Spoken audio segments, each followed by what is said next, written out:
Hello friends, true motivational channel पर आप सभी का स्वागत है।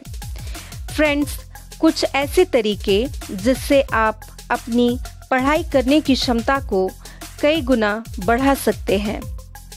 कैसे करें किसी भी एग्ज़ाम की तैयारी जब बचा हो आपके पास 1 महीना या 1 हफ्ता या फिर 1 दिन।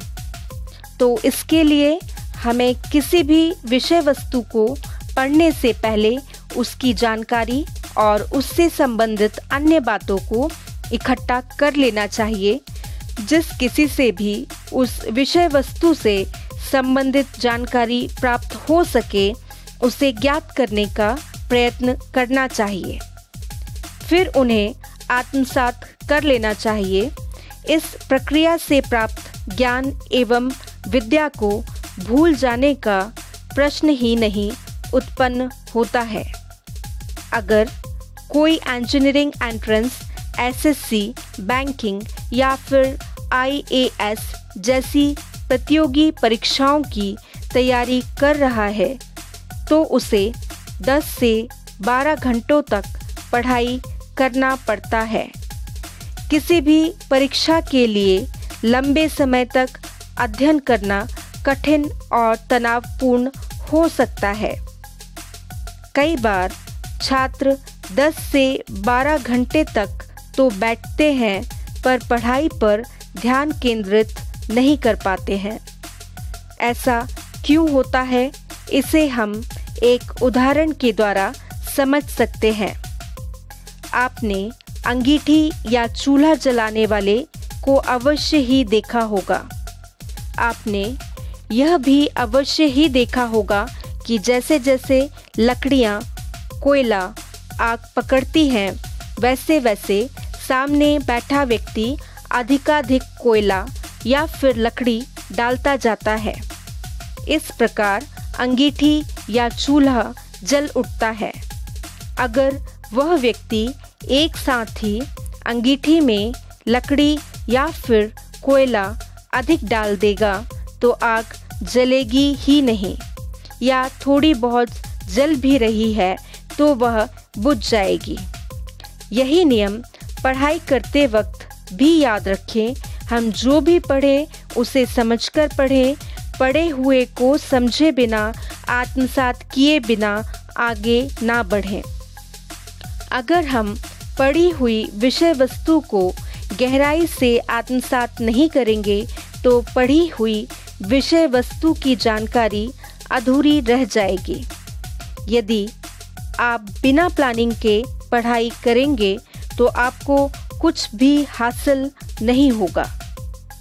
यदि आपको एग्ज़ाम 1 साल में क्लियर करना है तो आपके पास पूरे साल का प्लान होना चाहिए। पढ़ाई करते समय या पढ़ाई का प्लान बनाते समय अध्ययन की अवधि का ध्यान ज़रूर रखें। प्रायः लोग अच्छी तरह समझे बिना हाँ करते हुए कह देते हैं कि समझ में आ गया है और आगे बढ़ जाते हैं।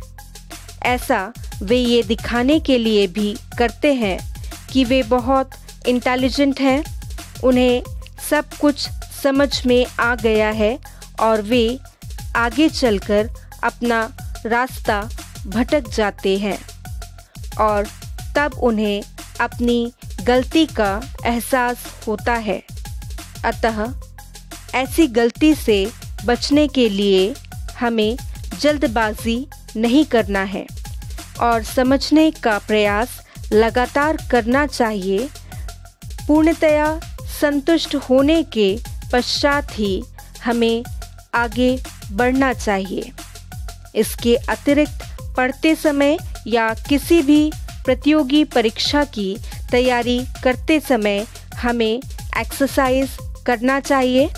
अपने मन मस्तिष्क को स्ट्रेस फ्री रखना चाहिए।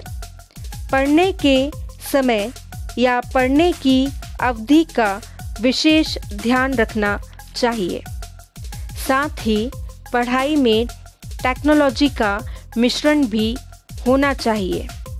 आप चाहें तो स्मार्टफोन, डायग्राम्स, मैप्स आदि की फ़ोटो क्लिक करके सेव कर सकते हैं और ज़रूरत पड़ने पर उसे देख सकते हैं।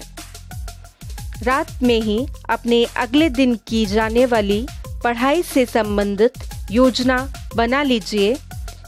इसके अतिरिक्त किसी भी एग्ज़ाम की तैयारी करते वक्त अपनी बायोलॉजिकल क्लॉक या फिर बॉडी क्लॉक को अवश्य ही समझ लें।